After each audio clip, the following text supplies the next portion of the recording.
Hey everyone, it's Dr. Amber Thornton here.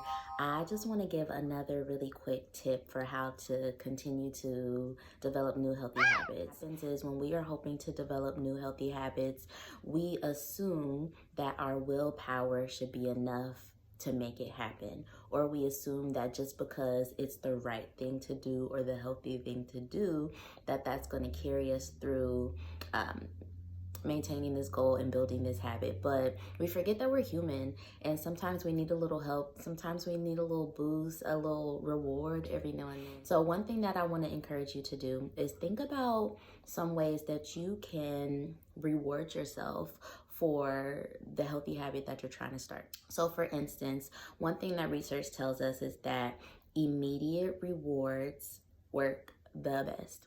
And so that is why, for instance, social media is so enticing, because when we log into Instagram or Facebook or Twitter or whatever it is, your brain gets that immediate boost because social media is so engaging and we're always being reinforced for it. We need to do something similar when we're building and developing new healthy habits. So, for instance, here's an example. If you are hoping to build a new habit of drinking more water, and you are telling yourself, okay, if I drink 8 cups of water a day, and if I meet this goal at the end of the month, I'm going to reward myself with this big thing. That's going to be real hard. And it's going to be hard because you're waiting for a whole month to get that reward.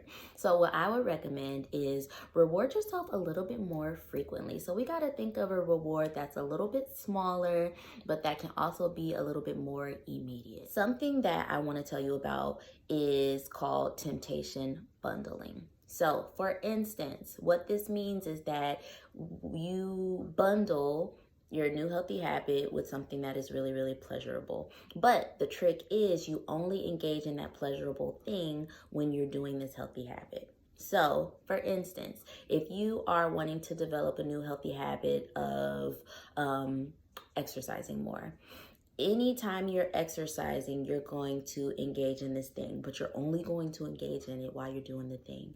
Like maybe let's say I'm reading this new book that I really, really like. I'm only going to allow myself to read this book while I'm on that treadmill. Or I'm only going to allow myself to listen to my really, really favorite podcast when I'm working out. So you can do this with a number of things. Like, for instance, if you really like a new album of your favorite artist, you're only going to allow yourself to listen to that song when you're cleaning your house, if cleaning your house is your new goal. So temptation bundling. Bundle together the new healthy habit and the thing you really, really like that brings you pleasure to solidify this new healthy habit. Tell me how you all are doing with developing these habits. I hope some of these tips are helpful, and let's keep it going.